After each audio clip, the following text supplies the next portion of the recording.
God, you know, the first thing we should do when we come back live is CCP can't handle the truth. Okay, we are live. We're back. Okay, we We've live. returned from CCP's ill-advised attempts to silence the truth. Real quick, I want to acknowledge Donald Sprunk in Twitch chat who said that he would buy Fozzie a beer. I would buy Fozzie a beer. I'd buy a lot of people a beer. Yeah, just for fairly just for, certain you I know, have bought Fozzie a beer. chill. Mm-hmm. This is back being to a nice guy, but And- holy and- shit, he gets things wrong. This is back to the I whole would thing. say, I would say though that Fozzie's pretty big as well. The problem with CCP these days is that it feels like they've done some sort of randomized rotation of chairs where people are dealing with things that they shouldn't deal with or that they don't have any understanding of. And I don't know why. It's back to the whole thing of the where is Manbjörn? Right? Are you suggesting that Eve might need a visible executive producer? I think instead of talking so much of the executive producer, it's more the fact that, don't get me wrong, in many ways I'm a fan of Hilmer. I like many of the things he does, but he's meddling with things that he does not have a real understanding of, and he's micromanaging his teams and not letting them be allowed to actually work. And this is a problem because if he starts doing that, he's just breaking more of the game than he's fixing. He should stick with the high level and actually start hiring people that know what the fuck they're talking about. Caleb Hilmar knows what's going on with the economy. He can create such future-forward situations as the Hypernet Relay, which is a wonderful raffle. Because he read a book about it. Hey! It was a paradigm shift in trading technology. Thank you very much. But there's no need to go Sit down. Absolutely. Paradigm shift in trading technology that can be applied to the real world as well as to Eve. Didn't they invent loot boxes? Right. I'm sure they did. Ultimately, it's called. That was Farmville. Whatever. I believe. Point is that there's no need to really go ridicule because that's not going to be listened to. The point is that Hilmer needs to acknowledge. I think over the past year, like we've acknowledged the fact that we never get listened to by CCP, so it's fine. The point is that if our talking points is Hilmer is an idiot, well, yeah, he says some foot and mouth stuff at times, but the point is that he does have some understanding of macro level stuff. But it's still in a dabbler's sense. He needs to hire a professional, and then he needs to let that professional actually do what is supposed to be done. And standing there saying, "Oh, it would be cool if all of Eve was like wormholes." It's like, well, maybe not, because there's supposed to be difference in the types of space that we live in. So just no, Caleb, you only have to play the game the way they want you to, or else. Well, I mean, so saying that, Dawn. Dirk, can I do? I have a question to ask you very specifically. A question for you, and then whatever. But, or else. Yeah. Well, fuck off, Horrendous. I will beat you. When did I write this article that I am drawing many quotes from? I believe it was around blackout time last year. Not last year, the year before. Jesus Christ, it's gone too quick. So the year before, we're talking about 2019. Blackout felt so fucking long that I can understand that you may think it was last year. A year and a half. It's worse though, McLeod, right? Because me and Dirk were going through this earlier, and half of what is in that fucking article is still true today. We have been in effectively a 2-year-long blackout. Hold up. Half of what I wrote half? There were some things that they seem to have touched on. Half of what I wrote on the forums on the Evo forums in 2012 is still fucking relevant today. These really were just the quotes I was sending to Bard. Yeah, basically. Later on, we're going to talk about monkeys, and it's going to be fun, but I'm going to save that one for later. Can I read the other quote? The solo host. I'd just like to point out back to my point, and I'd like to direct the question to Horrendous, because Hilmer might make a lot of mess when he's meddling with people's actual work, but don't you think that if he took that role of actually being the CEO again and sitting there pointing to, oh, it would be nice to have these things, and then the people underneath him could actually see, well, maybe we can get that in the pipe at this time, or I love that. Maybe if he took the vision stuff and actually said, okay, where do we want to take Eve in 10 years and 5 years, instead of sitting there, where do we want Eve in 6 months? Because that's not his job. If he got back to, okay, the hold up. Let me answer your question. No, I don't think Hilmar should take the CEO role and do that. And let me explain to you why. That's not the CEO's role. The CEO's role is to grow the business, to grow the company. The guy in charge of the game should be the executive producer or the lead developer or the project manager. But that's the thing. He sometimes CEO. wears both hats. That's the thing. He wears both hats. If we're saying, shouldn't he take up the CEO's role and do that? No, he should not take up the CEO's role and then do something that is not the CEO's job.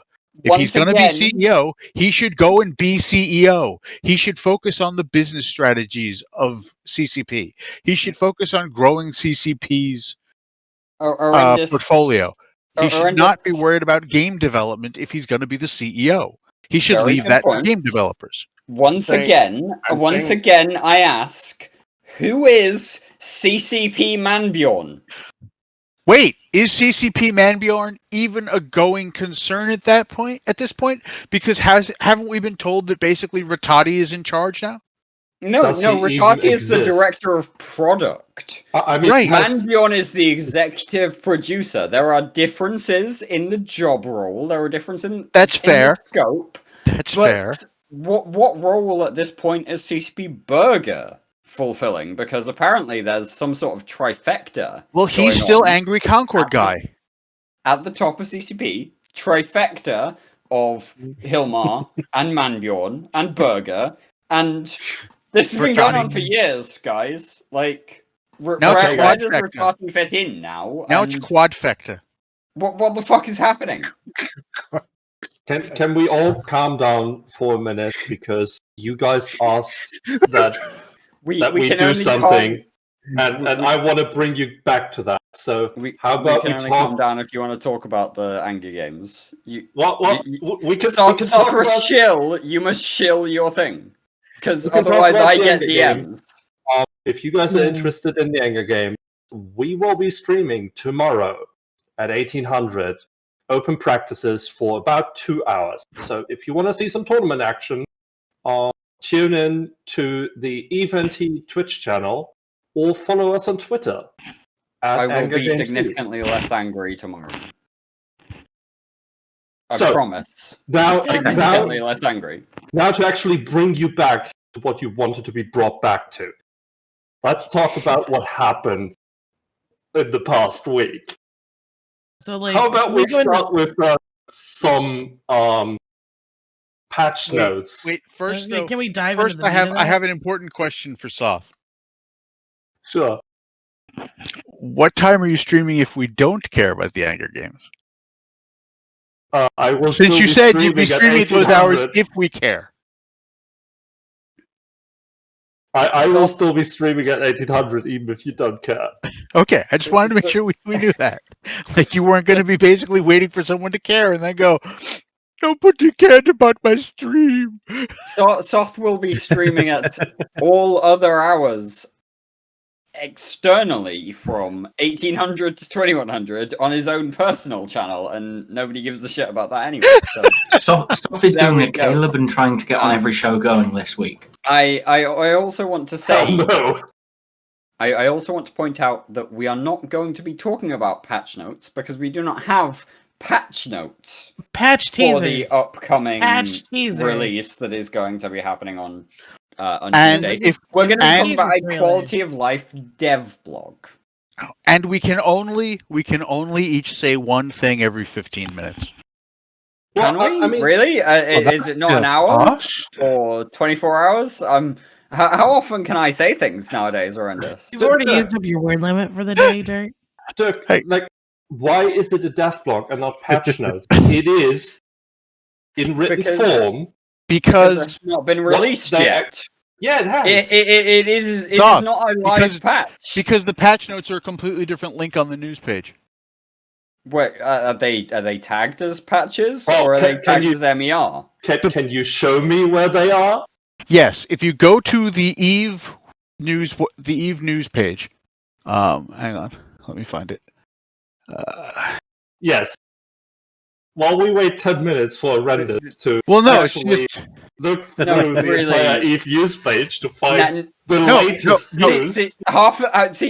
Sauce says this, but it's a fair point. I just had to navigating. Soft. The biggest problem with getting that was dealing with the cat that was on my shoulder. Okay, so just chill the fuck out. I just want to point out, navigating the Eve News site that exists currently is half of the issue, because when you search, for example, economic, you do not get a result with the MER.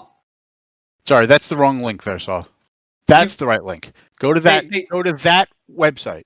Go to that Eve News. So I don't go to articles/news. No, you go to news. Right, yeah.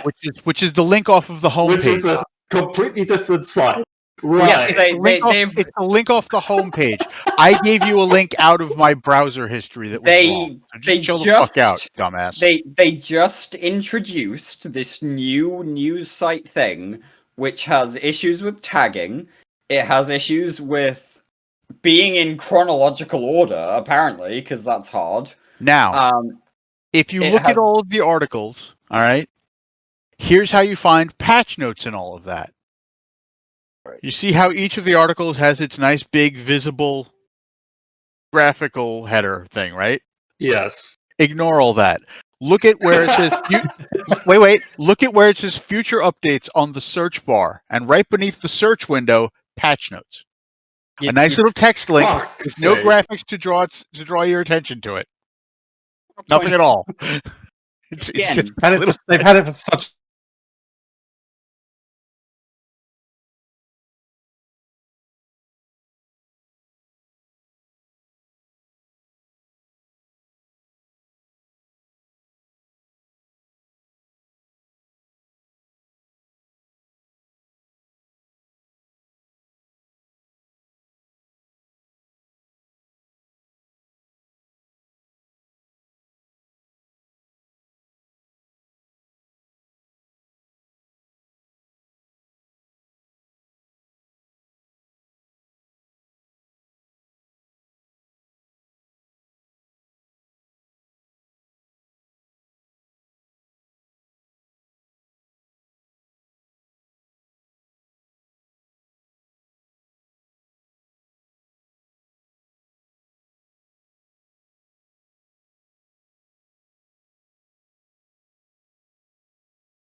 That's clearly what he's trying to. Oh, I'm back. Wait, Eric has decided to join us in the land of the living. Eric, what the fuck? Explain it to Twitch chat. Don't squeak the bee. Squeaking the bee is even worse, Caleb. Eric, what the fuck happened? I think Eric's still muted. Yes, Eric is still muted. Eric muted himself on Discord, but not on stream. And then when he came back, he muted himself on stream. Oh dear lord. Regardless, I don't know what's going on. What were we talking about? Twitch chat, please remind us. Eric, your microphone is like completely muted. Like, oh, there we go. There we go. That was a bit strange. Technology is hard. Welcome to Push to Talk, everyone, where the one thing we can't do is talk. So was I hot miking? Or no? No, you were no miking. Good. You I was on the phone. the I had rest a work of call. us. I had a work call. You muted the entire stream so that nobody could hear anybody. Oh. And we had to get Caleb to do impressionist deep beat dancing. He had a That was bee. Caleb, actually, very serious question. Why do you have a bee bin on hand that you can use to entertain the stream? Well, the one It's bee doing I the got, trash.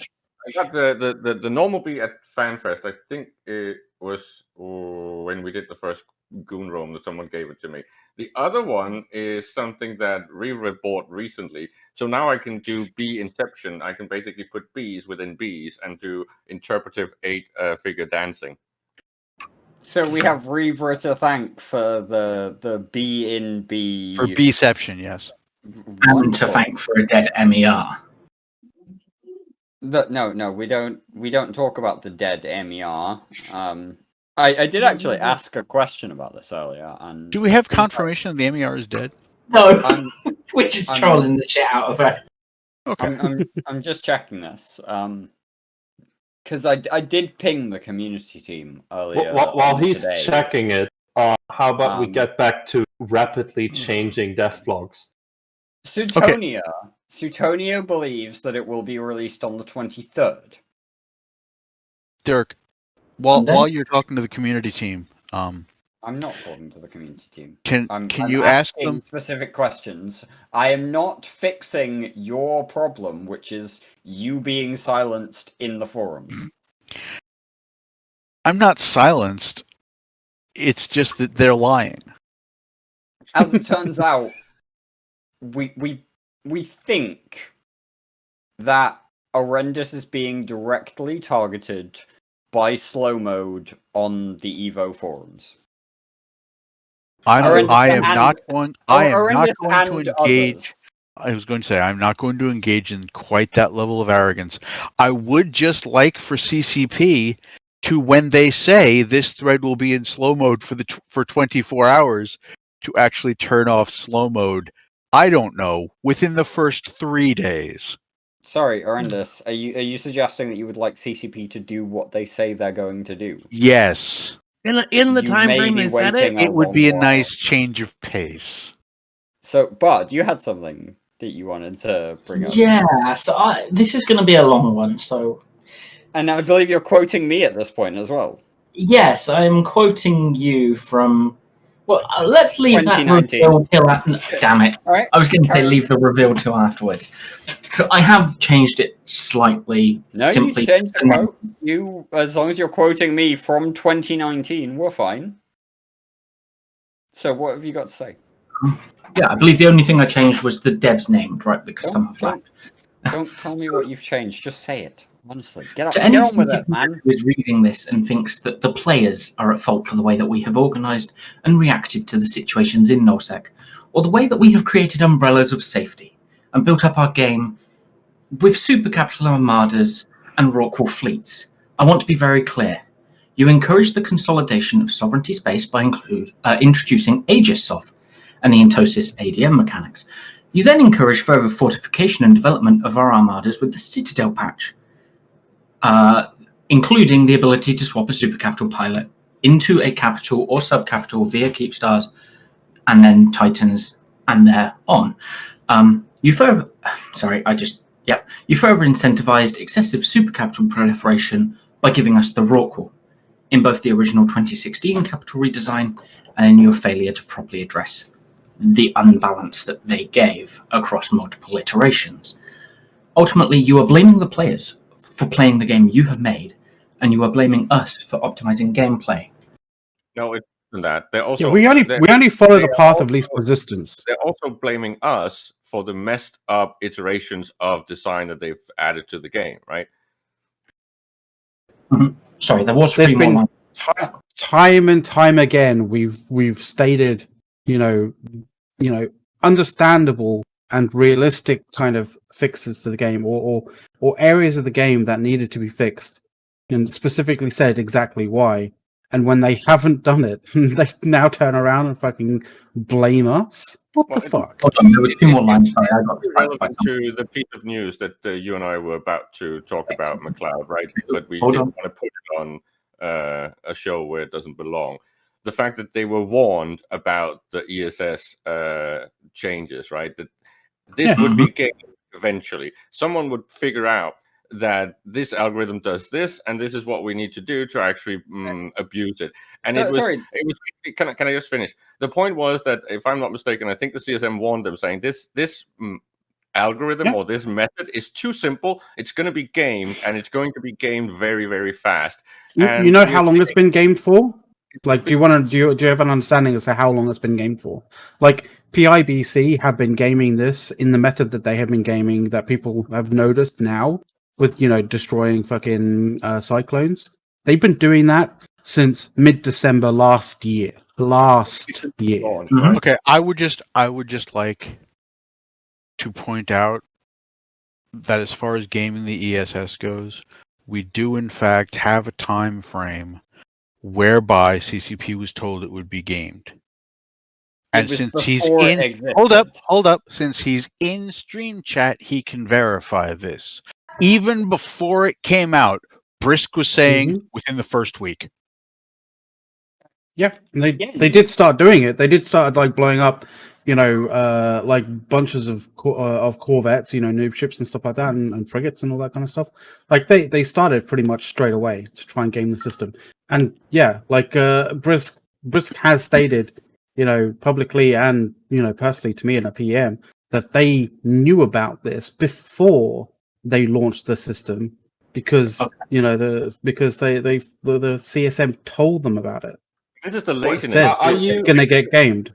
Are you saying that CCP was told that an upcoming change would be completely gamed by all the players and abused, so that it would kind of break Eve in the end? And their simple response was, "We will see."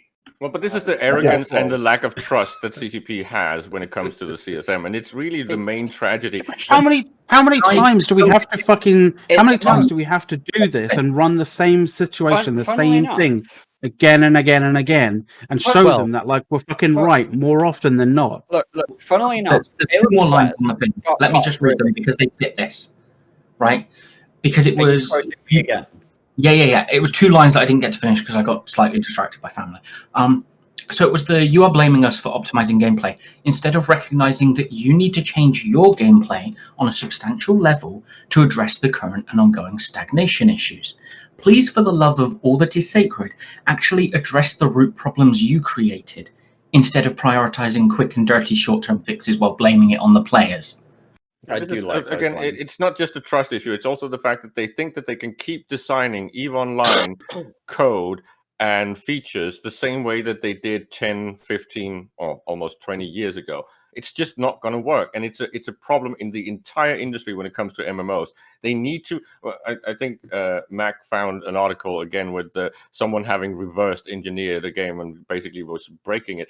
If it's too easy to reverse engineer, your player base is going to break the game. So you have to come up with methods to design the game where it becomes near impossible for the player base to actually reverse engineer it. And that has to do with how do they actually acquire the information, and how are you making these things when it comes to variables and what are interconnected. If you make these things just brute force fucking Dungeons and Dragons loot tables that I can figure out after about 2 hours of work, it's just gonna break, and it's just okay. The thing is, it's about elegance, right? And elegance on at the fundamental level is just basically creating, like a bunch of smaller mechanics that are very easy to basically code in, and then the complexity of the environment, of the system, of the the universe that is New Eden, the environment that is New Eden, is how all of those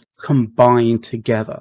And when they combine together, they create a huge amount of complexity that is extremely difficult to to basically untangle. But the other thing is, if you give us endpoints, like for all sorts of different things, that gives us perfect information, perfect intel all the time, then yeah, we were going to be able to use that to our advantage to unravel this shit. Okay, first, just to come back to what Caleb was just saying, the first thing that you have to do, and the reason that Caleb is wrong, is you have to abandon the idea that you're going to create any scenario where the game you make is too complex for the players to reverse engineer. That's not going to happen. Whatever math you use, you have to remember you are talking maybe 3 dozen devs in a large development group compared to thousands of nerds who will devote hours and hours of individual time, let alone together, to figuring out what you thought of. No, you're not really. Can I just say that you're just not right? Seriously, I'm literally going to give you an example of a very elegant system that, when combined, is basically almost impossible to crack. Adding fucking the squares of two. Adding fucking is a difficult question, yes, McLeod. Especially since fucking is adding the square of two prime numbers together. It's the fundamental basis of fucking. It's the fundamental basis of you can go and start throwing in encryption and hashing, but that's not going to solve the problem of reverse engineering things, because what you're going to be seeing is exactly the way reverse engineering has worked in every game that doesn't allow endpoint and API access, where players actually look at behavior, the end results, and start working principles backwards, and then it's just a matter of fine-tuning the principles. Believe me, the players will figure it out. They may not have the exact mathematics, they may not have your exact formulas, but they will understand the principles. You cannot attempt to outsmart your players simply because the players will have a larger number of physical human brains to throw at the problem than you had to develop them. What you have to do is you have to develop systems that don't need to be outthought, that don't need to be hidden. To really give an example of what Horrendous is saying, and give you an example of how massive the number difference is. Horrendous, you suggested 3 dozen. Let's round that up. Let's call it 40. 40 people on a dev team. 40 people on a dev team for anything is massive. Very significant. Horrendous, how many real people are we roughly tracking within the Imperium right now? Real people? Probably 10,000. Real people. 10,000 is lower than I'm aware of. Yeah. Well, I like conservative estimates. So since I was going for like 13,000. So, but Caleb, this is my point. We have the game dev. 40 people on a dev team is significant. It's a significant investment. It's a lot of people. They have to pay these things. There's a lot of costs to the 40 people that are designing the product. And then you have 10,000, using Horrendous's number, people attacking that problem. Yeah, it's wisdom of the crowd and all that. And I'm not disagreeing with Horrendous. And the point I would like to make is that you can, and we do have some features in the game that we have not really effectively figured out completely. And that's the main point. Completely. Can I just finish, Bart? The point is, if Horrendous argument is that eventually the players will figure it out, at least close to what is actually going on. But that's good enough, because if it's not perfect, it's not a major problem. It's when it's perfect. It's when you know pretty much every detail and can write a fucking walkthrough, and then you can just farm and abuse this to the maximum level, and it's just going to break the game. No one has figured out how roid spawns work. We know a bit of the principle, but we haven't figured it out yet, because it's just too weird and it's too interconnected. And that's what CCP needs to do. They need to make algorithms and designs that have variables that tie to things that are really difficult to reverse engineer, and that is right. But you easy. don't need perfect knowledge to write a guide. You only need these are the things that tend to happen with this percentage of occurrence, and that's not necessarily a bad thing. You should always assume that your players are going to figure out the optimum way to do things. But what you really want to do, and this is where the whole idea of let's try to emulate reality is needed and isn't never taken far enough in a long-term game. What you really need to do is you need to have things where optimizing everything for some reason that the players can't quite put their hands on, it doesn't quite work all the time because there's something they don't know underlying it all. And eventually they can figure it out and find out what the hell's going on. But that's just another level that they then have to go back and rework and factor into everything. If they were to build that in, if they were to build in underlying principles 3-4 levels deep below the first thing players see, you would see all sorts of possibilities open up. Exactly, and this is tied back to the most basic theory that is at play in EVE Online is predator-prey dynamics, right? And this type of equations is a well-known one. This is Locke de Volterra, right? They're really simple in principle, but when you start working with them and you start looking at all the variables that play into that, you can't really effectively predict them. They're really chaotic. Aleb has now, I don't know, melded with CCP Rotati. I don't think Rotati understands Locke de Volterra equations or predator-prey dynamics. I don't even know if he understands supply and demand dynamics. Shots fired. Wow. So can I give an example? I'm going back to sleep. All right.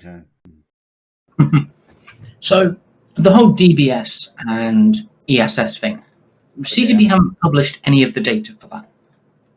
And yet me and Dave Starks... It's been in the MER. No, they haven't published the data on how the split goes, right? No. We don't know percentages. But Bod, do we even know numbers? Yes. No, but do we really? I mean, like... Not officially. The MER is broken. CCP Rotati wouldn't tell us the numbers, right? So we can't work that back, right? We're just terrible people. I totally didn't sit down in here with you and Dave in 20 minutes and work out how the entire DBS and ESS system works to get a damn MER number on how much is in reserve banks in the game. Look, what you guys have to understand is that they have a plan and they know all of this. All right, but they can't tell us what the plan is because if they tell us, then we'd know, and they'd have to change everything, and they couldn't use the plan. This is basically just a fucking just a really fucking shitty way of being like, oh, you know, God works in mysterious ways. No, he fucking does not. Are we now shifting to? Are we shifting the topic to Pappy war strategy now? No, we're not. No. By the way, I am the greatest strategist of all time. There you go, nowhere close. Listen, everything they've done has been everything I said they should do. No, you are nowhere close because you want to bet? So far, Dawn, everything that they have done has led us to 9 months of non-conclusive war. If you were the best strategist, it would be done by now. Okay, they started taking my strategy about 2 months ago. You're just fucked. Maybe you should just stop giving him strategy, Don. I'm not trying to. I just stop talking. No, never. I don't want you to stop talking, Dawn, but really, if you want to stop giving them strategies, don't say anything. That's the answer.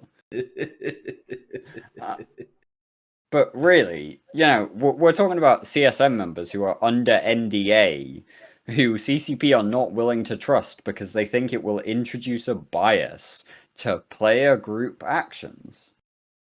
So, if you have a fundamental distrust of your player organization, why have it? They're gonna have this anyway because was it 18 months ago? Was it 2 years ago? Was it a little bit more? It was CSM 13 for sure when they banned Brisk and the Fountain 3. and then unbanned Brisk and the Fountain 3 because they took action based upon Brisk's NDA and then did an investigation and suddenly realized, hey, Brisk wasn't actually to blame for any of the things that he had been accused of. They did that. That's fine. Like, hey, you acted according to what you thought had happened. You did an investigation. You fixed it. That's fine.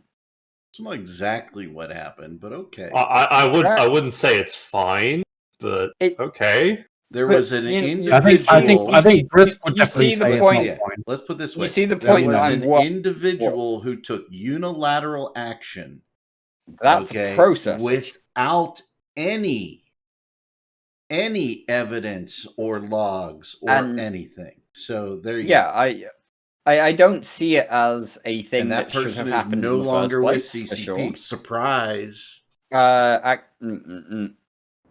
thought it was a different person. The other thing, you can't say that, Eric. I can't talk about that, but you can't say that, Eric. That's not accurate.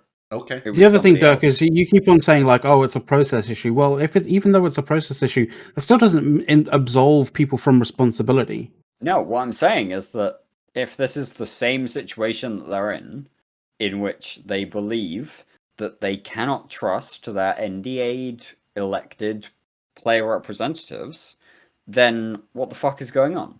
If they can't trust the guys that we sent to them who are NDA'd, who are under such a significant restriction that if they fuck with it, everything goes. It's not just like one account, it's their entire player system. Their community is dead because the guy is gone. If they try and restart it, then they'll just ban the new account. In that situation, why is it that CCP cannot trust our elected representatives at all? There's a history of miscommunications between CSM and CCP, right? Where you can almost say that the fact that the CSM did not stop themselves in how they interacted with CCP caused game issues. This is not the rule, but it has happened. And then the fact that they represent players that keep breaking the game means that they don't trust the CSM. And but here's the thing. Time out. We'll just go over two things. Super simple. Okay. The CSM who has broken the game, not CSM, but the groups that some of those CSMs come around have broken the game. Those members told CCP, don't make Rorquals. It'll break the game. And we'll abuse them because the players will. Don't do Citadels the way you're doing them because it will break the game.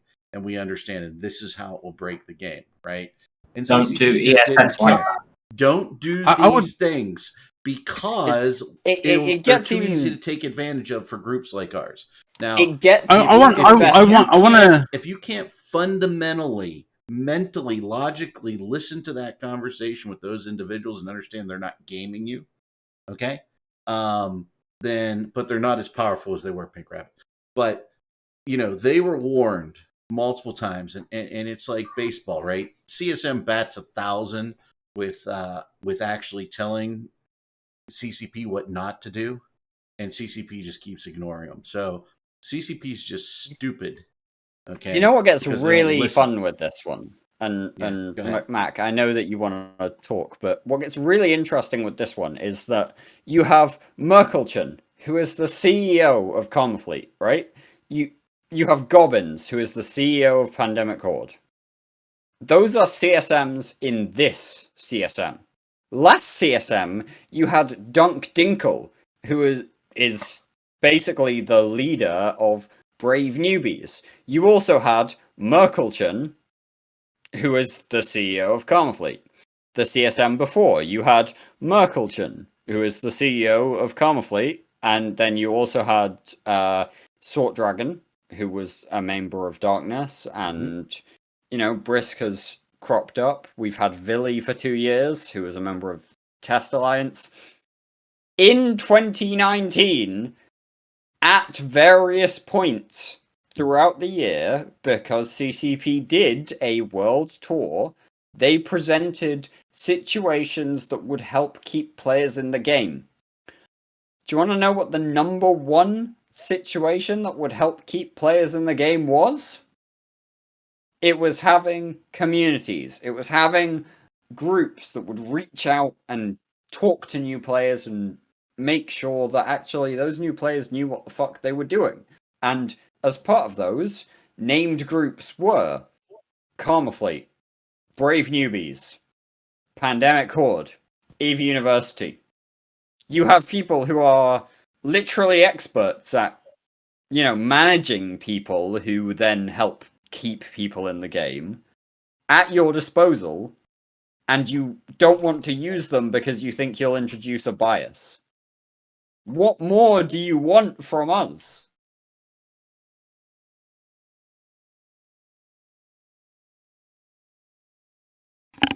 So, just sidetrack quick. Soft and me were talking. Okay. Wait, what? Well, I'm just saying, like, nobody responded to my question of what more does CCP want from us. I don't have a clue. That's why I'm sidetracking. I don't think CCP wants anything from us. If anything, CCP would prefer us and just shut the fuck up and carry on playing their game without any desire to want to tell them where they're doing anything wrong, just to give them money. Arendis has an answer. Arendis, what more does CCP want from us? They want our money. They want more money. Yeah. That's it. Shut the fuck up. But yes, talking. I just like real quickly though, Bud. Real quickly, I just like to point out that, like, with all this like conversation and talk about how the CCP doesn't trust the CSM because of all the bad situations that the CSM have sort of caused to CCP. With like leaks and breaches of the NDA. As far as I can remember, and obviously, if you guys can remember anything, any sort of anything different to what I believe in the chat, let me know. But like, I don't think any members of the CSM, past or present, have actually breached the NDA that were from like Imperium or CFC alliances. Not to my knowledge. Yeah, exactly. So why the fuck do we get labeled, and our CSMs get labeled, with this whole kind of like, oh, we can't trust you because of the CSM? Like, bullshit. Well, it's not just us. I want to say this. It's not just us, because, CCP Retati isn't talking to... I know it's not just us, but like, I know it's not just us, but why does the fucking brush get fucking thrown all over us as well? Because we're goons and we're bad for the game. We're not here to save the game. We don't care about it. Seeing it like that. That's what I'm saying. Right? Because there's a worse problem. It's not that it's just us that get tarred with it. And I'm going to say, yes, some other null groups have had people that have broke the NDA, but most haven't. Yet we all get tarred with it by the one community that has constantly had their members do it. Sorry, fucking wormholes. Oh, wormholes. The question is how to save the CSM, right? Because it's at risk of being cancelled, I think. The point is, maybe the NDA is actually a bad idea. If CCP is not disclosing everything anyways, then choosing what to disclose and then letting the actual CSM be representatives for the community and being able to talk to the community might actually be the way forward. Call them super focus group representatives instead of this shit thing where we have to deal with leaks and bias and mistrust. I'd rather they don't give us sensitive information and then have a sensible conversation. Caleb, they won't. Seriously. There won't be any sensible conversation. How do we fix the CSM and how do we fix the game are almost parallel answers at this point. You ask the question and you get the same answers. I quoted, again, in this article that I wrote a year and a half ago, I spoke about the Crucible expansion post-Incarna. I spoke about how a focus on game mechanics and bug fixes over the course of if I remember rightly, it was about 8 months. 3 expansions over the course of 8 months focused on bug reports, focused on mechanics issues, focused on actual gameplay that people were engaged in and gave a shit about, was really positive.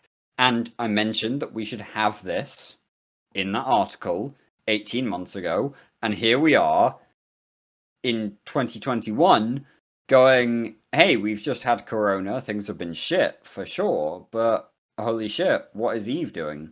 Where are we going with Eve at this point? Are we just gonna end up with half-baked Triglavian expansion? Is that where we're going now? We don't want to talk about existing gameplay. We want to talk about the next new thing, and the next new thing, and the new thing after that, and the Jesus features. Is that what you pretty much nailed it.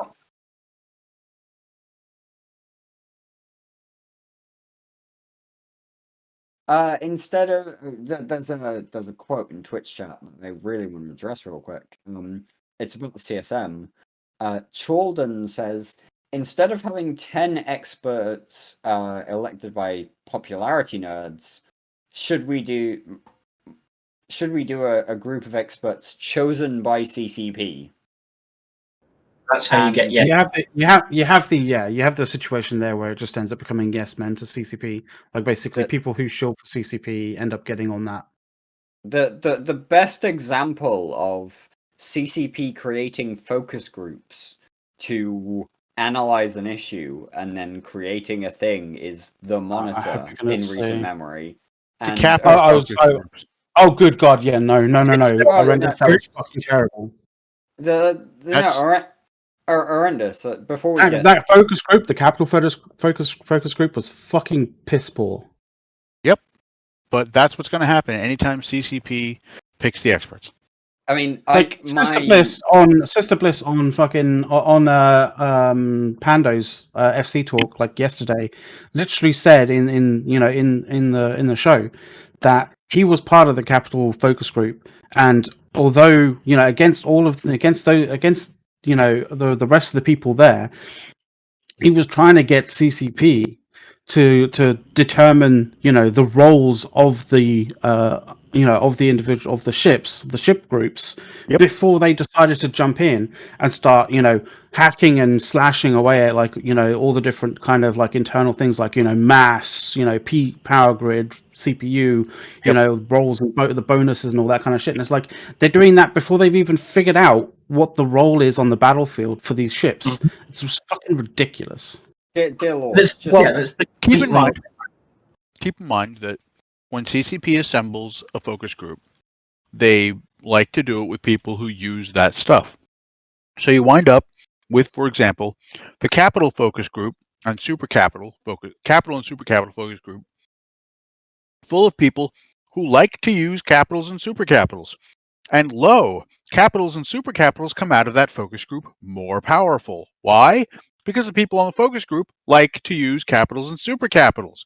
So they want them to be more powerful. I just want to point out that the Monitor was a terrible outcome of the CCP focus group. Mm-hmm.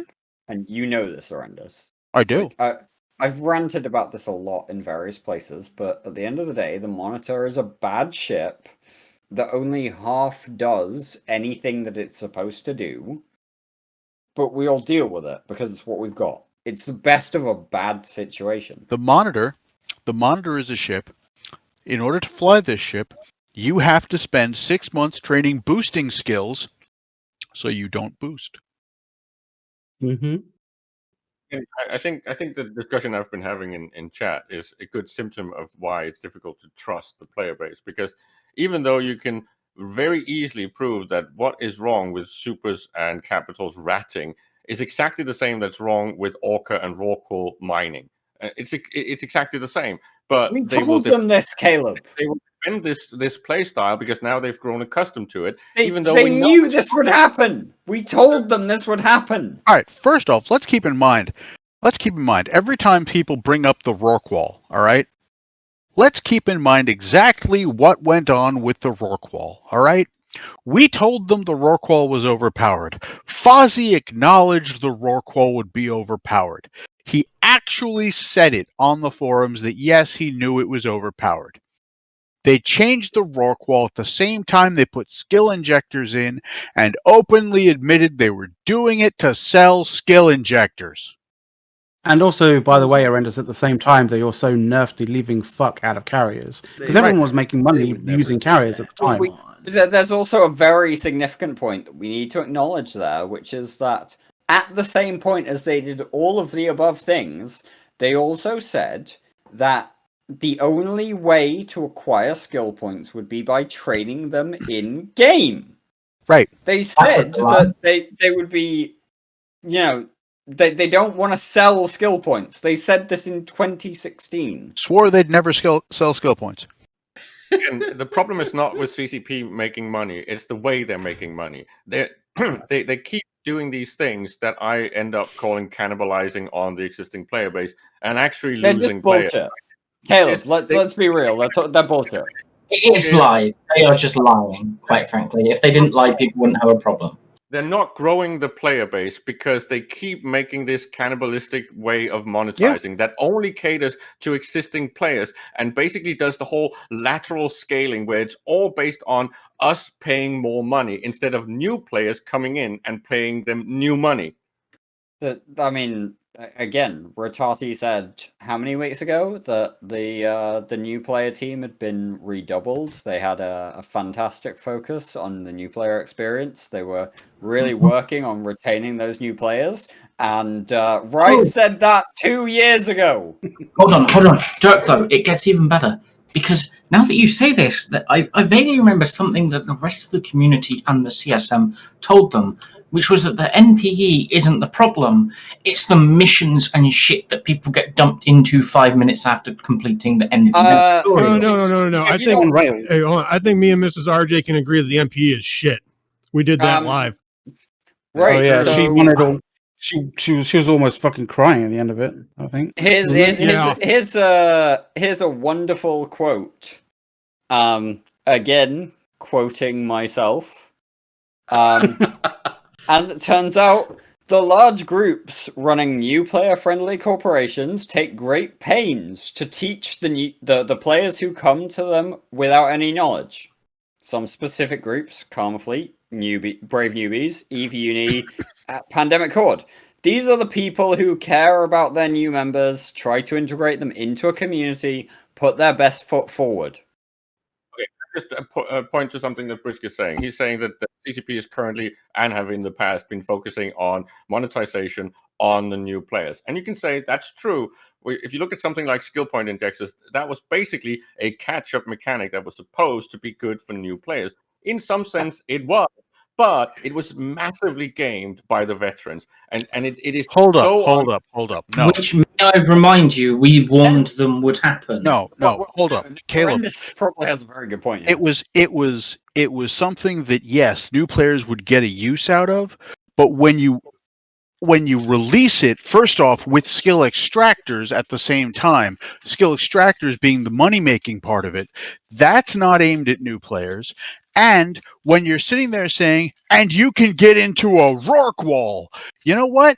That's not aimed at new players either, because you needed billions of ISK for the excavators.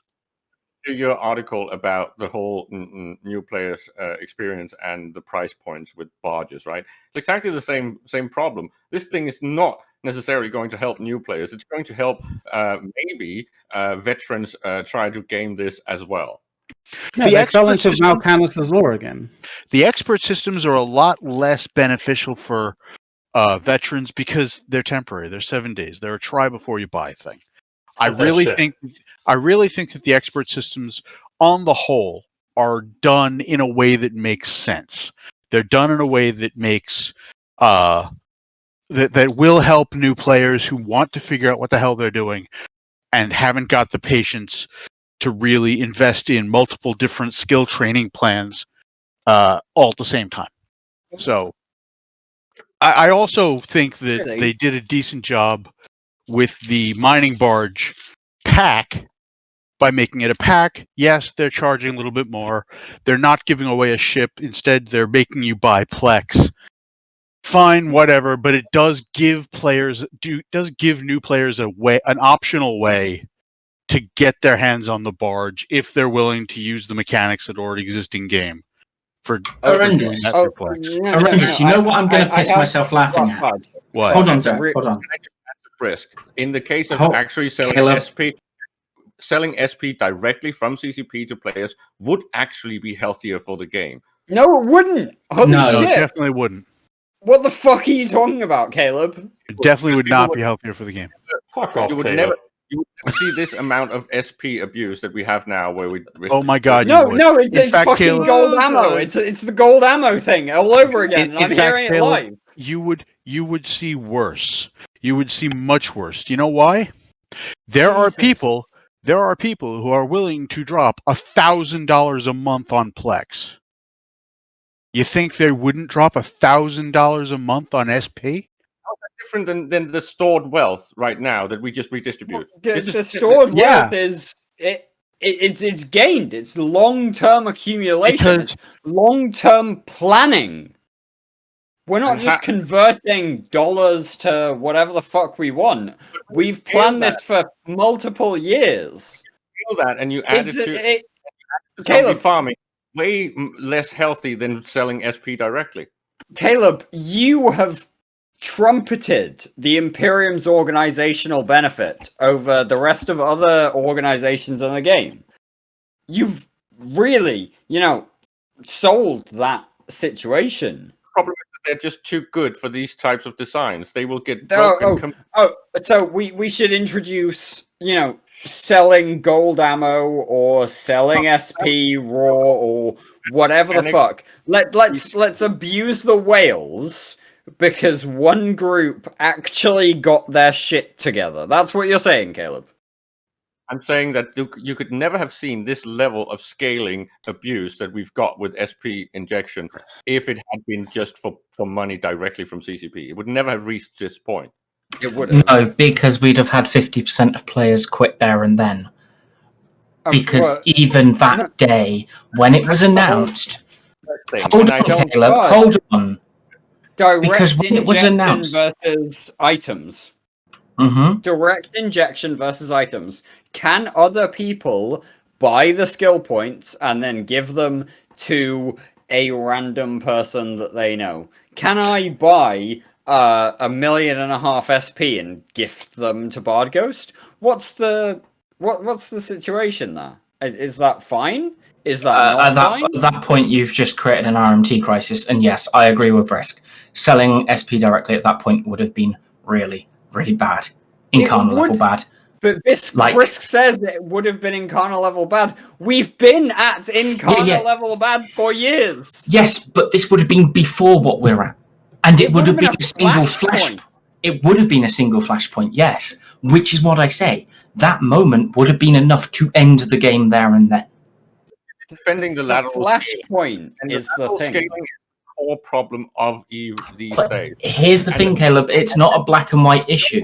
No one would have. You don't have to. No one's sane, or at least not the majority of the player base, would ever have paid 40, 50, $75 per Rorqual account they needed to scale laterally. But that's not a problem when you do it with the injectors and extractors. Here's the thing, though, right? There is only one way you could get around with direct injection, get away with direct injection that doesn't cause Incarnate level events, which is letting it be on the NES store for Plex, which still allows the abusable situation that you've got anyway. Right. Doing it for direct money would have been, holy shit, this is Monocle Gate all over again. And you could have controlled it. You could have capped it if it was direct sales, right? Easily. How could you have? Just have made. You absolutely could not have. You could not have capped it. And also, you say yes, you could have capped it, but let's be real. This is CCP. They wouldn't have capped it. I've got 3 letters that make it impossible for you to cap it, Caleb. VPN. doesn't mean that you can't cap the amount of skill points that you can inject into one character. But you could have done that with injectors anyway, which would have been the least worst option they could have gone for. That's what I mean when I say this isn't black and white. There were better versions of injectors and extractors that they could have done, that people would tolerate better and wouldn't have been as damaging for the game. We've been telling them this, though. Yeah. From day one, everyone was saying, hey, don't let this be used on capitals. Don't let this be used on Rorquals, especially seeing as you're allowing changing Rorquals right now. And they went, oh, no, we kind of want this. We want people to be able to get into Rorquals. For Rorquals. Yeah. Don't worry. Don't worry. People won't use it like crazy, because we have ways to sort of like drop the amount of SP that you can put on depending on how much SP you already have. We can iterate. Anyway, I gotta head out to a meeting. I'll catch you guys later. Take care, Rennis. Come by. But I want to point out real quick that the nuance isn't a difficult situation. They recently created there was a talk about patch notes earlier. It's upcoming in the quality of life release that the single transit jump mass will increase beyond the maximum or beyond the minimum mass of a supercarrier, I should say. What this means is that without external restrictions, supercarriers would be able to jump into wormholes. CCP are quite happy to move the jump mass around without, actually engaging in the law of EVE to suggest that, hey, supercapitals should not be able to jump through wormholes. The supercapitals should not have density. The thing that you guys don't understand when you scream me down on this is what value of stored wealth exists in Plex economy and in skill points already in the game. And Caleb, I know exactly what exists in it because I am a skill point farmer. Yeah, but and those numbers are astronomical. This is why I'm yes, they are. It could never have compared if people had to do that and generate that with credit cards. If they did that, that would be fine, because the revenue stream for CCP would have been astronomical as well. That's not the problem, though. The problem we're pointing out is it would never have happened, we agree, because everyone would have been in uproar and would have quit. 2 months ago, the Imperium raised significant amounts of liquid wealth through the war bond scheme. The Imperium has basically guaranteed this is not an that thing. Wealth. This is not an ISK thing. When you're talking about SP injectors and extractors and that whole economy, of course it has nothing to do with ISK. It has everything to do with stored wealth in Plex and stored wealth in actual skill points. The moment you convert SP generated into an extractable item, into an injectable item, into you have to buy your extractors for Plex, you create an RMT economy. In that situation, it's a real money equivalent. Okay, please, someone help me out here. Eric, explain to these people that ISK is not really an asset. It's a method of payment. It's just price finding. It's just conversion rate. It's got nothing to do with the actual utility. The actual utility we're talking about is skill points and man hours, and that's all Plex can be generated out of thin air, Caleb. Yes, of course it's an asset. Skill points can't. That's my point. Yes, skill can. Points we can buy them now. Skill points are created out of thin air by people just being subbed. No, they're conversion of actual payment of real money that gets converted into skill points. That's not true, because they're not out of thin air. You can farm off an alpha. Thanks for playing. But you're talking about the edge case where it's these things that have gone into the game. It's not an edge case. The point is, yes, it is, and the point is that skill points is representing time of paid utility in the game. The fact that a few skill points get injected for free or through these small injectors and stuff like that, it's not relevant. It's not relevant in the SP market.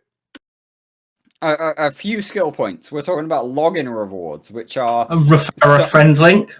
You know, a million SP. A million SP per friend link. And seriously, I'm not talking about alpha farmers. Alphas can only farm raw materials in the game. They're not farming skill points. It's just not possible. So you get more login rewards.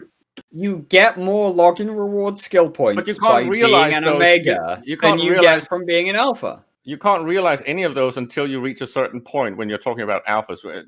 You're conflating topics, and it's completely bullshit. Okay, so can I explain the whole alpha thing for people that don't seem to understand how you farm off an alpha? You build an alpha up to 5 million SP through alpha training and refer a friend link. And of course, at that point, you have to sub to go further, or you can use login rewards and such to go higher. The typical way might be login rewards up to 5.5 mil, you extract, and then you sub using Plex. And because it's profitable, you don't ever have to worry again. That is a permanent Omega character that was completely alpha at first. Making you, God, what is it now? 427 mil profit a month? But these whole arguments, I know all the details and the shenanigans about the whole farming of SP. The point I'm making is that has nothing to do with when I'm talking about the macro stored wealth of SP in the game already. That getting redistributed with the mechanic that we got from injectors and extractors is the problem. Stored wealth in man hours. Every plex that exists in the game is something that can be converted into actual utility and man hours, and thus it can be converted into SP. It's not redistributed. It's generated. We can generate raw SP, which generates raw wealth because when it's SP is now a tradable mechanic. When it's put in a zombie to actually create SP and then extract that and redistribute that to the rest of the player base, that's a redistribution of stored wealth. The fact that you guys keep talking micro stuff when we're talking macroeconomics, it's really frustrating. It's as you don't want to acknowledge the fact that that amount of SP could never have been redistributed with a skill point for actual real money. Never. Caleb seems to be arguing that the skill points are being redistributed at a net loss, which is not the situation. They're being redistributed. There is a net loss. There's always a loss because there's diminishing return stuff. So there's always a loss. The point is you would never have gotten this many capitals and super pilots and raw core pilots. You don't sell things at a loss unless you're an idiot, Caleb. If it was not the redistributed SP, it would never have been paid for with real money. No one has that amount of money, or at least if it was, again, CCP would have doubled in size. All of those shitty mobile games tend to disagree with you there. Are you really saying that you doubt people would put in real money to get an edge in a video game? Are you really saying that? No, I'm just saying that they would never have been able to scale it to the point where the game broke. But they wouldn't have needed to scale it. Whales exist. Whales have existed. Caleb, whales will continue the point isn't that selling SP directly for money breaks the game because everyone is buying SP with money. The point is that people will leave the game because that creates an unfair advantage for people who can dump thousands of dollars into a game. Can I also address a second point here? It's long-term pay to win because you dump, whatever 50... Right, so to give an example, 1 million skill points is worth $10. 50 million skill points is worth $5,000.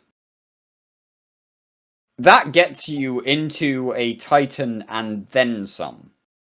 And then you drop the realistically relatively low amount of somewhere in the region at Delve prices of 10 plex? 10 full plex at least. And you buy your Titan. And for the low cost of $5,600, you've bought yourself a Titan. You don't have to invest the time. You don't have to invest the effort. You don't have to think about the way you construct characters. You just buy it and follow a skill plan, and that's fine. May I also address a second point? Because this is the one, Caleb, I think you've missed here, if I understand you correct. You say that no one can scale up like they do now. Why can't they scale? But I'm saying that you could never have seen this amount of wealth being credit carded into the game and converted to SP. It would not have happened. Or if it would, the amount of revenue CCP would have gotten from it would have been astronomical. I just don't think any player would have just kept credit carding the way that they did the scaling. I'm going to give you a singular example of someone who did exactly that, and that is the guy who generated all of the Super and Titan fleet for Red Overlord. I mean, I don't even want to go that far. I just want to ask Brisk in the Twitch chat. Brisk, how is it that you deal with replacing losses? Well, that's beside the point. I asked this question because via a credit card. Because and then Brisk buys Plex and converts it to ISK. That's what he does. Yeah. It's the same mechanic. Brisk does it. We know a guy who does it, and you're still saying that you don't think people would do this regularly. And I'm just saying that even though these things have happened in the past, and the Aluminum Lord is an example. They don't happen in the past. They're happening now. Yeah. But the point is that skill point farming and skill point injection made this completely weaponized in a scale where it broke the ecosystem. No, the thing is, Caleb, no, what you were saying was if it didn't happen before and CCP just introduced skill points for money, that this wouldn't have happened. It fucking would have, because it already is happening. And it already happened in the past. May I also point out that it would have happened anyway? Because even under that proposed scenario... Hold on, sorry, McLeod. Even under that proposed scenarios, Rorquals still took that change. All you get as the effect is people maybe longer train into Rorquals, or they buy them off the Character Bazaar, right?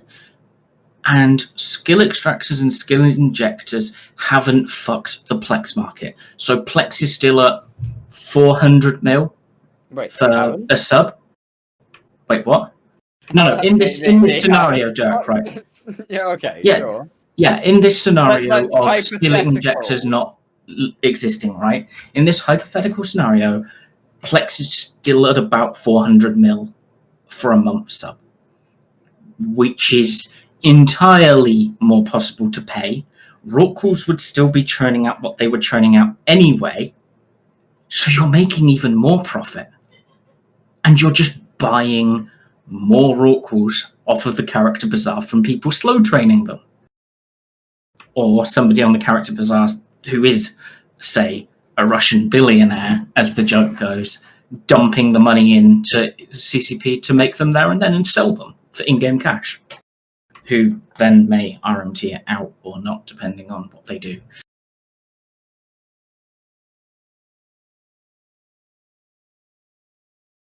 Yeah, and CCP doesn't exactly, want to have that. Like, ideally, CCP doesn't want to have that situation going on where people just credit card like a shit ton of money, because, you end up in this situation, which they have ended up in previously. And I'm going to quote, UAX Death here, because the story comes from him. The story comes from him because obviously it's something that CCP probably would never actually acknowledge as having happened, as it were, because it is a bit of like, it is pretty fucking spicy, to be completely honest. But the guy who bought all of those Titan super characters and Titans and Supers, and then had it banned from CCP because he used illicit RMT shops in order to actually get, in order to get more money in, more ISK in the game than the legit way. He literally rocked up to Iceland with I believe it was the Russian ambassador in tow, the Russian ambassador to Iceland in tow, and basically said, how much for your shit? I think the phrase was, how much for your shitty game company, and opened a checkbook. And Hilmar told him to go fuck himself. I mean, that's a very fair thing from Hilmar, but still, the fact that such a thing even happened is kind of crazy. No, it's not, because RMT stuff is very good money laundering. Welcome to People Are Shitty and We Should Murder Them All, Caleb. Well, it's just a fact. Now I've said that luckily on stream, it's never going anywhere, is it? Well, luckily CCP and EVE Online is kind of too small to actually be a useful money laundering game. But if you could grow it, it would definitely become that. Bro, ironically, this is the perfect place. Sucker. This is the perfect place because it's got the least focus on it, right? No, it's not some big company. On scale. No one that actually wants to launder money will use CCP's product because it's just too small potato. No, you don't want to do it on scale through one company. What? Okay, we've looked at these numbers. This is where EVE players talk about how to launder money efficiently. Right? Caleb is here about to tell us how. Guys. Honestly, it's too. Honestly, wait, Eric, are we not allowed to talk about this? Anti-money laundering. It's more than gaming nerds, right? Yeah. We are very much anti-money laundering. We are nerds who like to. Well, no, what I was inferring, Dirk, is I am very deeply aware of the anti-money laundering laws and such for a reason. So yeah. Yeah, you would absolutely be able to do this. This is why the mafia uses little Italian restaurants to do it. Okay, you don't want something that will ever get the notice of the IRS. Company. Yeah, you want a constant company. You want a low-income, constant company that has a turnover, and you can increase that turnover by unassuming, 5%, and you're fine. 5% turnover increase is fine, and suddenly you're doing, a lot of things across the many different businesses, many numbers of businesses. That's how it goes. And do not do this because it is very illegal. But you don't want to look at companies that you can grow. If you're looking to grow a company, you're looking to get more profit. You're not looking to move money and make it clean. Yeah. One great example. So it's been an hour. It's been an hour and a half. Soth has mentioned GE-TAC in Twitch chat. Soth, what are you talking about GE-TAC? What's going on with GE-TAC there? Well, in case you guys don't know, GE-TAC used to be the capital of Brave. And it has. Oh no! They've still got a Keepstar there, right? They still do have a Keepstar there. For now. Soth, but having a Keepstar there means that it's your capital, right? Well, that's what Happy thinks, apparently. Whoa, not according to Pappy, because according to Pappy, if you own the iHub, you own the system. So the Keepstar in the system is irrelevant. Okay. According to Pappy. GE-TAC was previously a Brave iHub, you say? And to make a joke that I made the other day, against all expectations, something happened. So what happened, Soth, to GE-TAC? Expectations. You could say that the ghost from Christmas Past came back and took over the iHub, namely against all authorities. You could say that. What happened? Dirk, to the I will let you know. Dirk, don't talk down to against all authorities. Thank you very much. I would never talk down to our friends in AAA. I'm just Brisk asking killed Last Node himself. specifically what happened to GE Tech. What's the issue with GE Tech? What makes it newsworthy, Soth?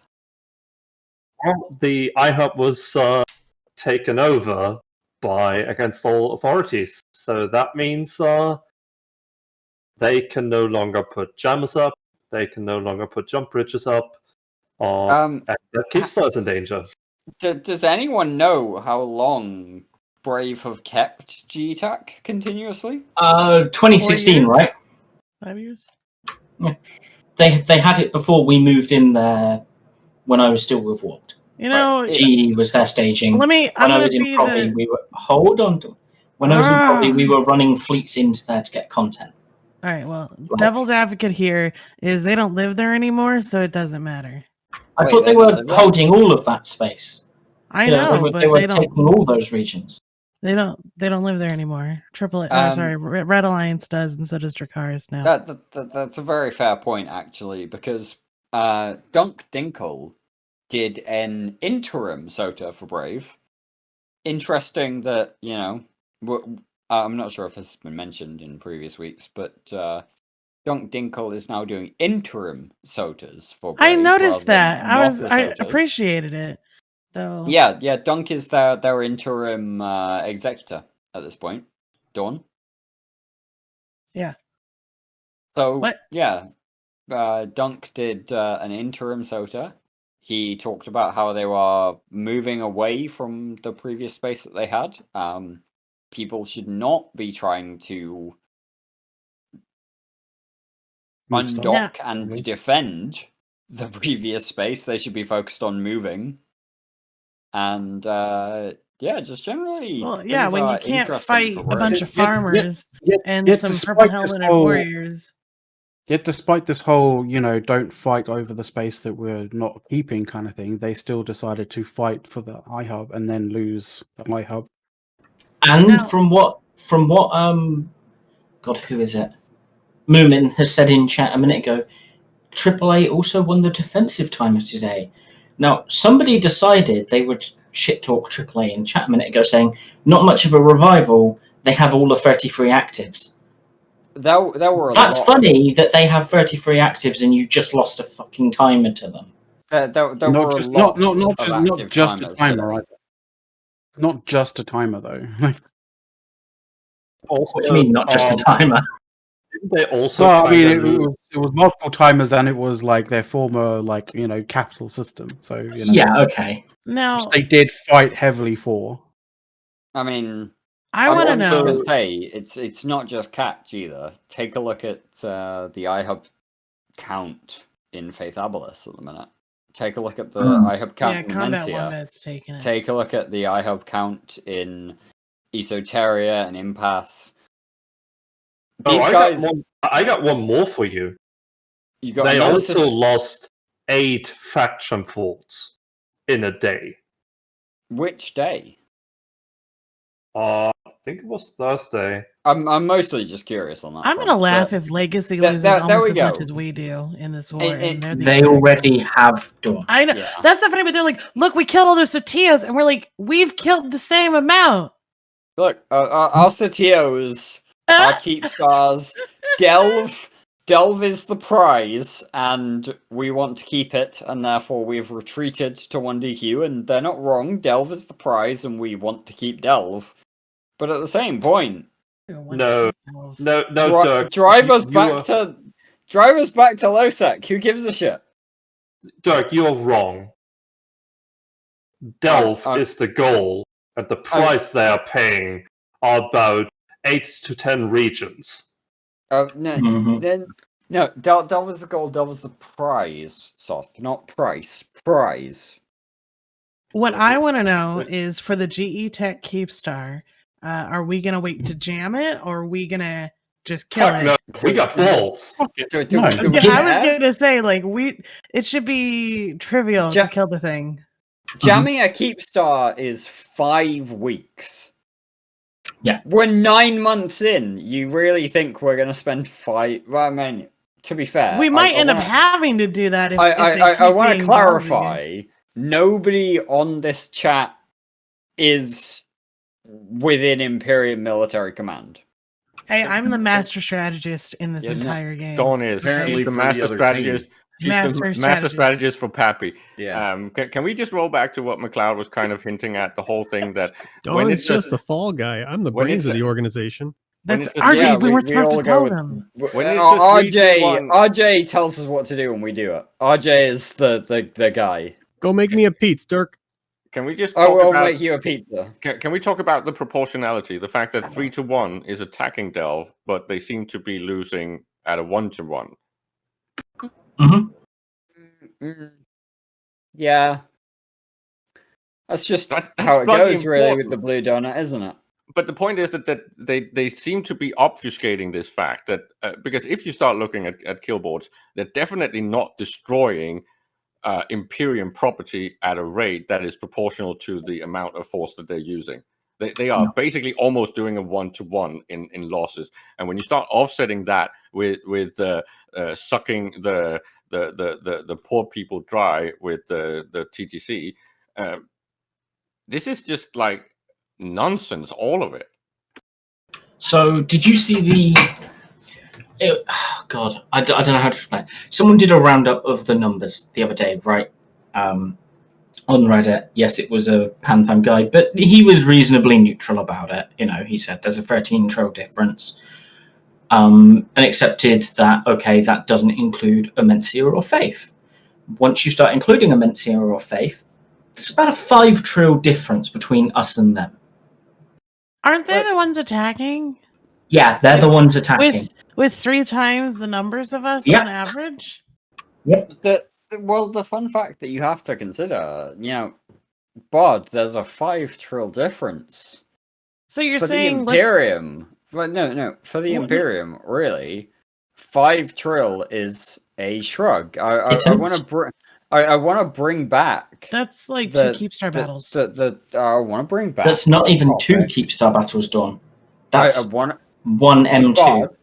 But I want to bring back the topic of our wonderful war bond situation, which was designed to leverage our pre-existing assets in exchange for our members giving us Liquid ISK.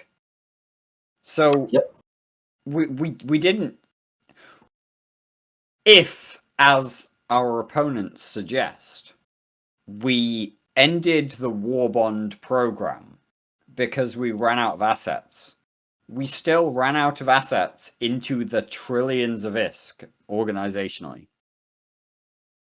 If we didn't, which is more likely, if we stopped the war bond program at a point in the month just because we had exceeded what we had planned to achieve, if that is the situation, then what actually is our long-term asset wealth? Where does that end? And I mean, nobody knows. Which is the best part about it. I have an inkling it is far more vast than any of us can imagine. These are smart people. But I'm not worried. Either way, it doesn't matter. We've got ISK. We're going to fight the war. Big deal. It's not just that, though, right? There's also the member assets and income. Like, people are just throwing stuff at each other. Oh, hey, I need this ship. Anyone got one? Yeah, have it. Keep it. Is this? I've done it. I've done it a couple of times this week. Of people, they're like, "Oh shit, I'm like 6 days short of training for a ship," and I just go, "Well, I got a fucking stockpile of injectors. Have one." The problem is that to me it feels like Pappy is one of those annoying browsing customers that won't actually buy, because I'm pretty sure that they're not going to be willing to actually pay the bill of 1DQ. So I don't understand why they prolong this. Right. First up, Pappy are not one of those randomly browsing customers that are. They're one of the Karens because to negotiate. I want to say that those customers are actually polite people. But it still stands, right? They keep talking about. They keep talking Pappy about. are not polite when they come at us. But the point is that they keep talking about the 1DQ and well, maybe they don't say it's going to be easy, but I just they keep say it hearing every them. time. They keep saying that oh, it's not going to be that costly. Yes, it is. The bill is going to be at least 500 plus Titans on each side before you're even close to doing anything in there. I don't know about that one. Think about the cost. That would be fun. Think about the cost of the Keepstar setup just in 1DQ. Which Keepstar setup? All of them. There might be a Keepstar. Like which Keepstar? It's 4 on 1 grid. There's a couple, right? What is it going to cost you to take those? And they're not going to pay that bill. I don't believe they want to, and this is why they seem to be pulling this war into some sort of weird, endless state where. Well, I think it's basically because Frat and Test needs this war to continue so they can have that blue thing going. And they're trying to prolong it to at least 4 to 5 months so they can maybe get out of this. The delusions of what I sent you guys, of testing them, being like, oh, Pappy, you're going to be here forever. We're always going to be blue enough that if Goonies ever rise up, we'll protect each other. Is this in the same chat, 2 lines later, all the NC and PL guys saying, yeah, we're going to wait about a month and then we're just going to start dropping it Delve. So, I'm like, sitting there watching Test FCs and Villy all saying, yeah, we're going to, have probably like 6-month break. We're going to, still work together, be deployed together. If goons try to do anything right away, we're going to try to keep you down. And literally everyone else in the chat that's PL or PH or NC are like, yeah, as soon as Goonies are like gone somewhere, we'll hang out with them too, but we're gonna drop on Delve. We're not moving those dreads anytime soon. And I'm just like sitting there watching them like, oh my God, like I've told Villy this back in September. Do you understand you've just doomed your alliance because both giant blocks are happy to kill you? And I think you can't handle either one. Even though I've been blamed for saying Delve has fallen, I'm going to claim that goons are going to be back in Delve by Christmas. I want to go it's ahead Christmas. It's 1DQ by Christmas 2021. Right. I want to say this real quick. This is a wonderful quote, I think. Are CCP responsible for the player-based trends, or are they just exacerbating a pre-existing trend? These types of questions go deep into the approach CCP takes to their metrics and their gameplay analysis, and where that analysis takes the game design group is a question. No matter how they act internally, though, these comments feed the idea that CCP don't have an understanding of huge areas of gameplay experience.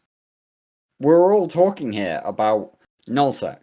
We're all talking about whether or not we retreat to low sec. Do we go to NPC null? CCP don't get it. At the end of the day, CCP don't get it. So we can talk for days and still be in the same place. True.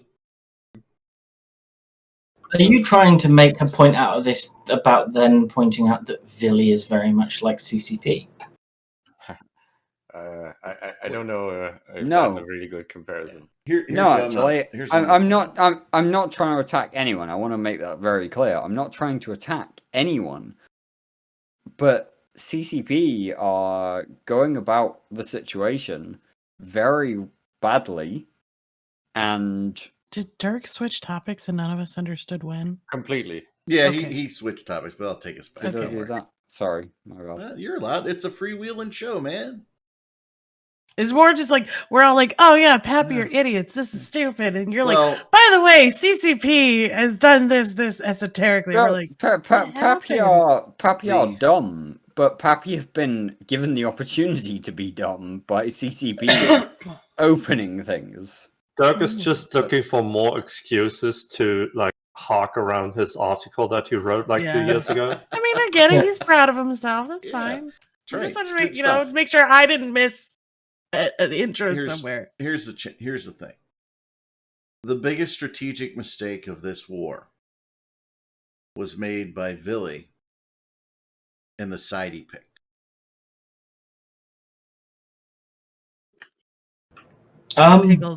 Piggles enticed. No, annoyed I don't actually agree with that. I think they could have got away with it if they were faster. Instead of wasting months. No, somebody just said lie. No, I truly believe that is true. So, I mean, yes, it was a mistake. Don't get me wrong. If us two had gone after PH, we would have quickly kicked them out because PH is not willing to risk their an NC in them. They'll be willing to do 1 or 2 Keepstar fights and then just like last time run away after we murder a couple Keepstars. The only group that seems in inherent peril here, right? Goons have a little bit of a different community outlook on the world, right? And Eve, right? So, and 1 DQ is going to be hard to penetrate, right? But even if Goons moved away, right, Vili's next. And Vili's next not only by his friends, but by us.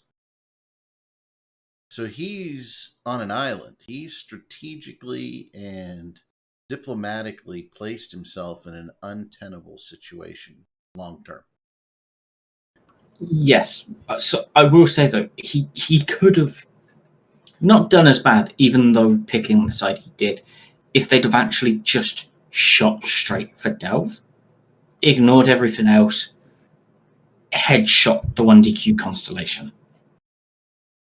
I don't know if they're going to headshot at 1DQ, but they definitely could have caused a lot of disarray. No, I don't mean instantly, Dawn, and not, but I mean, instead of 9 months later, we're still here going, when you come into 1DQ. If they'd have had that in the 3rd, 4th week, we were still on the back foot at that point. Let's be real. I'm just saying, you can make a baby in 9 months. If you can't take Delve in 9 months, there's something wrong with you. Yeah, the biggest strategic mistake. Biggest strategic mistake was letting Mittani was letting Mittani do the whole Horn of Gondor thing, right? Getting the old players back, because at that point there was 2 things. One, you had the old players back who had the Titans.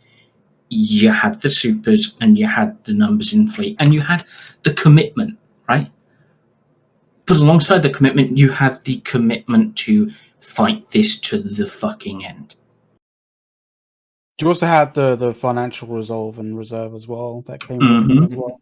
Like, it's the fundamental aspect, the fundamental difference between between Imperium members and most of the rest of New Eden, which is the fundamental philosophy of Goonswarm and by extension the rest of the Imperium is we exist to enrich our members.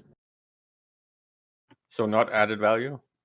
So what you're saying is your members understand that they have been enriched by the organization that they're a part of, and they are perhaps much more likely to just say, "Here, I'll help you."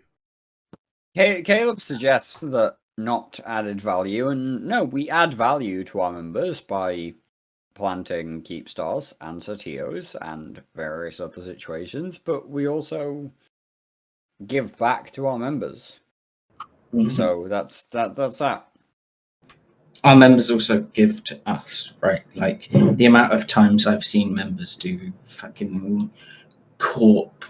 What would it be? Like corp Red Bombs or corp Keepstars? But that's the difference between the cultures, right? The Imperium has a strategy of saving up value in their members' stomach. And then someday that might actually be useful, which is then back to the war bonds. And fundamentally, that's the difference between the Imperium and Pappy. It's why I am a fan of Imperium, because I think they are better for the actual players in the organization.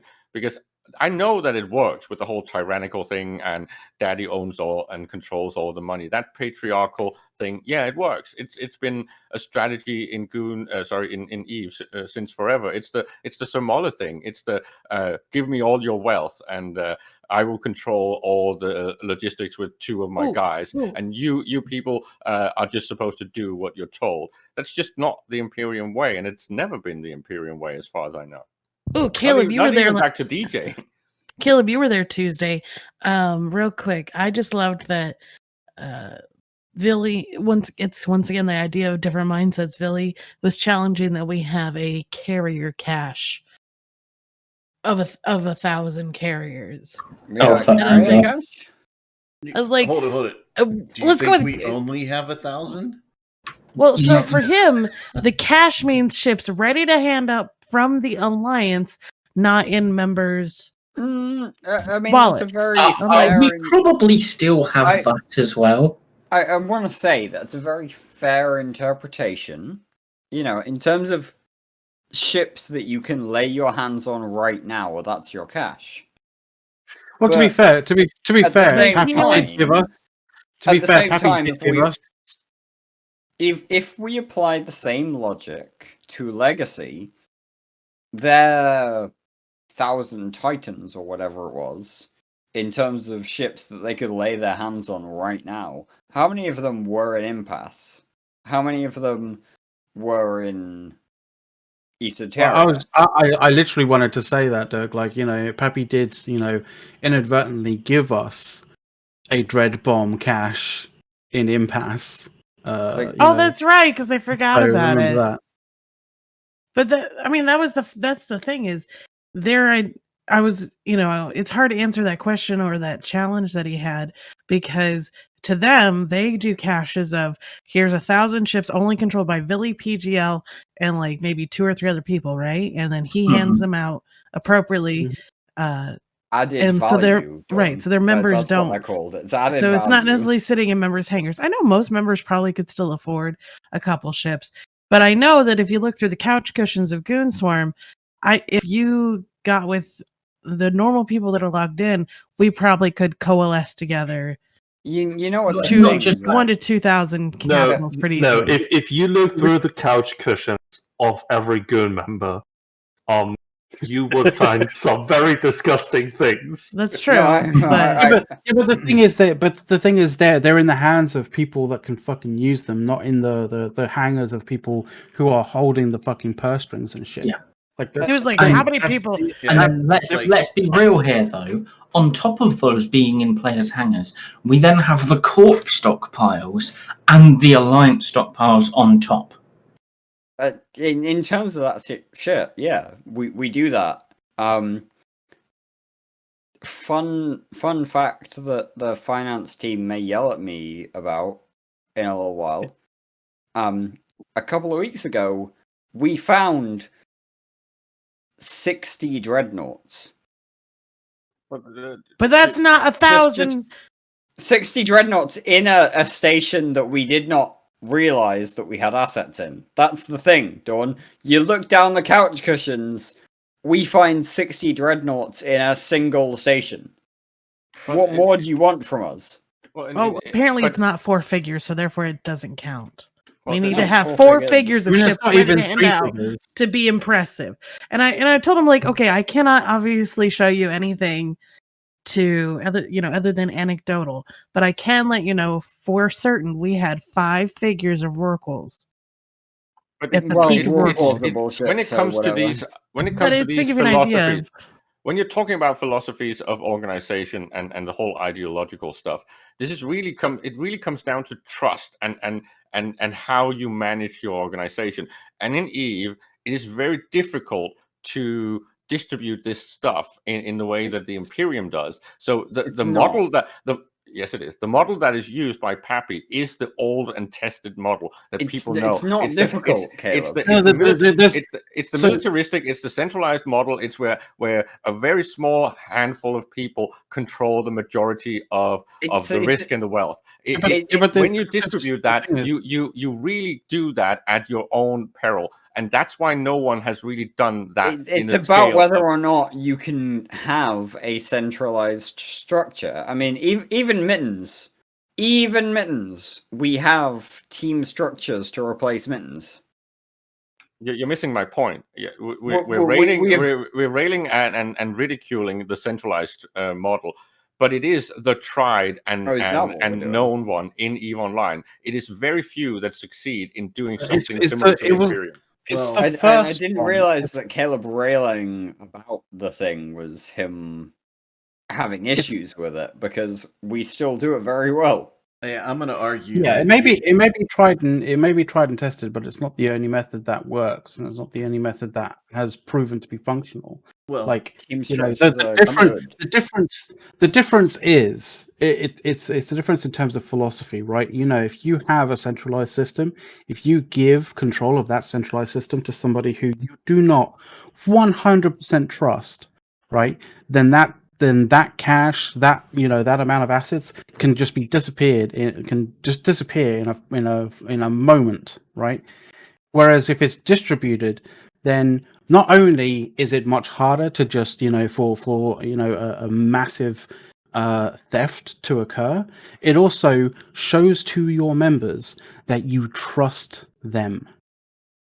Yeah, if you're constantly handing out ships from hangars because you don't trust, because you can't give these ships to members and have them hold on to them. You have to get them back every single time after they've finished the fleet, kind of thing.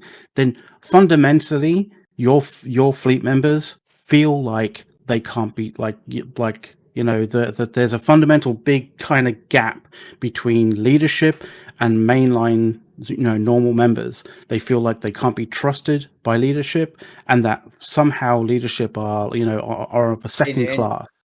It's diversification of trust, right?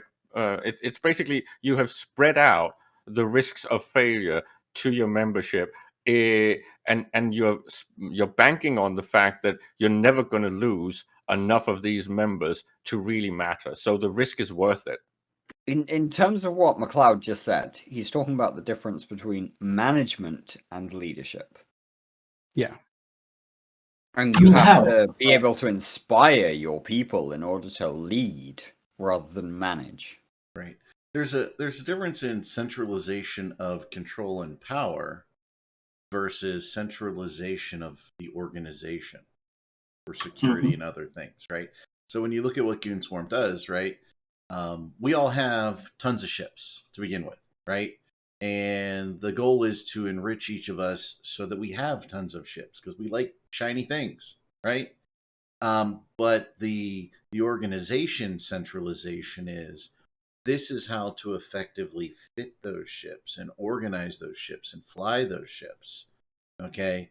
So that we are more effective as an organization, right? Yeah. So that's the differentiation there.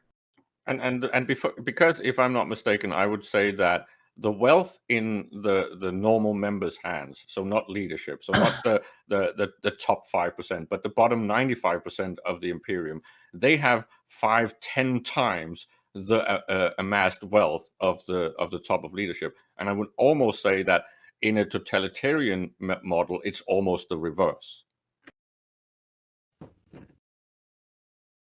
But totalitarian models don't matter. What matters is our opponents. They matter when it comes to a militaristic model. It is actually a very well known and useful way of doing things.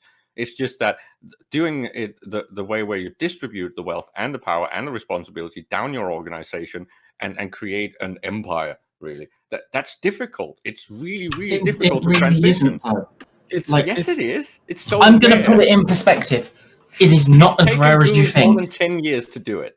Caleb, it's really not as rare. It takes more than 10 years. Oh dear. Hang the fuck on, because there is a fundamental aspect of what you're saying, Caleb, that it just does not work in EVE, right? The model of centralized, asset sort of distribution, right, is perfectly fine, understandable in real world, because in the real world you don't have everyone in your fucking mother like having about 7 different alts wandering around as well. Whereas in Eve, you do have this fundamental aspect of, anybody and everybody could potentially be a spy. No. And that's the reason why, No. you don't have this, why the sort of like the sort of centralized asset kind of distribution model works really well in the real world, because, you don't have like, people don't have like 17 alts in the real world, whereas they do in Eve. But here's the thing, right? Caleb's saying it's hard, but it's not. I've been in Corps. I've seen alliances that are on the smaller end that can do this. This is not the argument. I'm saying you're doing it. If you're doing it on the Dunbar number or up to 250 real people, that's fine. It works. It's well known that it works. But doing it on a scale of the Imperium with thousands of dudes is unheard of. Almost no organization do this. Not unheard of. Even then, though, you're not really dealing with a difference, because the Imperium itself is, let's be real, it's a collection of the smaller corps, right? Like, well, not just the smaller corps, but yes, you have Karma. But the smaller corps where the assets hold their stuff are under Dunbar number. This is the thing. It's a conglomerate. We're talking about, a company who has acquired other companies and utilized the talent existing within it. Like, we had, back when I was with A's, right? We had hangars just full of stuff that we could access if we needed it there and then, because we were at the number of people that we could trust that. And the Corp was making enough that we could stock those hangars. And then that runs for more Corps in the Alliance. And we aren't the only Alliance that does it. As I say, there are smaller alliances that have done it. Back in Warps. So, as a last thing, somebody in Twitch chat suggested that all they have to say is to look at Blazing in Venal and the Goon version versus the Pandemic Horde version, and Goons have been blazing in Venal since Blazing existed. But guys, we do need to finish up. We're going to wrap, and we're just going to go because we're going to shut off because we're late for Fireside. Yeah. Oh, shit. A little bit late. Fireside's happening. Yep. Meta show in an hour because time zones are difficult, apparently, guys. Thursday's Shut cool. up. Come hang Stop out with us. shaming me on that. It's terrible. It's really mean. It's hurtful. Time zones are hard. Let's just shame all the Americans for it. It is entirely the American fault. It is. Thank you. We'll catch you guys later. So thank you everybody for watching this week. We appreciate it. Thank you everybody for participating. Great show. Angry Games tomorrow at 1800 Eve. There you go. On the Eve NT channel. There you go. Later, folks. Have a great one.